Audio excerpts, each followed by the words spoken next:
So how do we defend against social engineering? There are a few technical controls you can put into place, but really, it's all about educating your users. That's really what it comes down to. So, some strategies. Train employees to not give passwords or sensitive information via phone.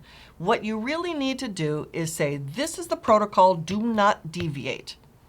And when in doubt, this is what you do. But even if someone is threatening you on the phone, you do not deviate from protocol. And if they are part of this company, they shouldn't be threatening you. They should also be following protocol. So train employees not to break protocol. Do not give out passwords or sensitive information via the phone, which means they need to understand what is sensitive information.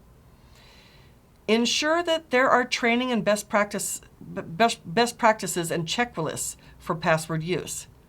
Ensure that there is an implementation of strict authentication, security guards, and adequate employee training. Ensure that all guests are escorted while on site.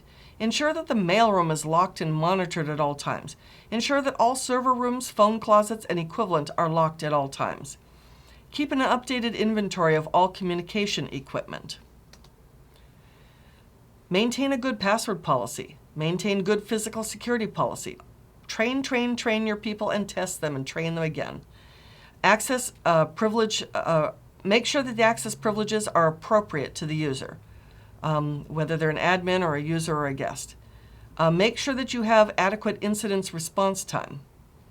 Make sure that you have operational guidelines that restrict access to sensitive information or resources even to authorized users. Make sure that you have a classification system for information so you know what to protect the most. And have good background checks and appropriate termination processes for all employees. Have multiple layers of antivirus, anti-phishing defenses at all gateways.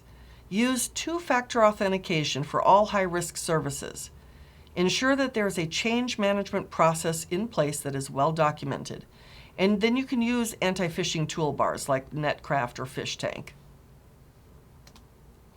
Ensure that all documents containing private information are shredded or secured. Keep your name off of marketers' hit lists if you can. Always keep your mailbox empty as possible to maintain security. Good luck. Verify every request for personal information. Regularly review all credit card reports. Don't give out personal information via the phone. Don't allow personal information to be publicized or published. Don't display any contact or account numbers unless required. So those are just a few things that we can do to help combat social engineering.